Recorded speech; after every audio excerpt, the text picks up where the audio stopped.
L'Observatoire de Paris est un grand établissement qui a été fondé en 1667 sous le règne de Louis XIV. Ses domaines historiques sont la cartographie, la géodésie et l'astrométrie. Et peu à peu, au cours du temps, ça s'est élargi jusqu'à englober tout le champ de la recherche contemporaine en astronomie astrophysique, avec la physique solaire, la formation, l'évolution des galaxies, la cosmologie, etc. C'est le centre le plus important en France et un des plus actifs au monde dans ces thématiques. Au sein de l'Observatoire, la bibliothèque a été créée par Cassini IV en 1785. Donc relativement tôt, les astronomes ont perçu la nécessité d'avoir un lieu à la fois pour la documentation et pour la mémoire de l'établissement.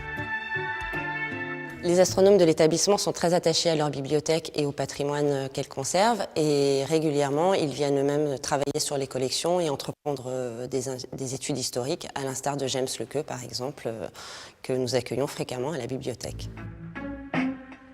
À ce jour, ce sont 19 titres édités par l'Observatoire de Paris ou le Bureau des longitudes qui ont été numérisés sur les chaînes de la Bibliothèque nationale de France. Parmi eux, on va trouver notamment la connaissance des temps et aussi l'annuaire du Bureau des longitudes, donc qui contient des éphémérides, c'est-à-dire des tables donnant les positions des principaux phénomènes ou objets célestes.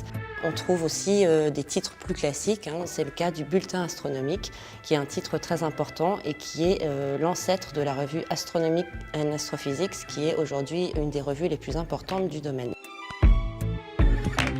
Alors, le bulletin astronomique, il est intéressant parce qu'il y a beaucoup de choses qui n'ont été publiées que là.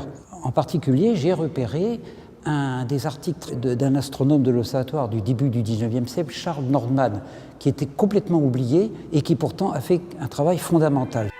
En comparant la couleur des étoiles aux couleurs d'objets terrestres au laboratoire, portés à différentes températures, Nordman a réussi pour la première fois à déterminer la température des étoiles.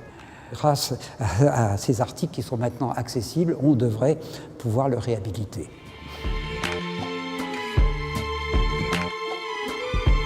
Tout le patrimoine national astronomique sera disponible en ligne sur Gallica. Les corpus qui ont été numérisés par la Bibliothèque nationale vont constituer un véritable socle pour cette future bibliothèque numérique de l'Observatoire de Paris.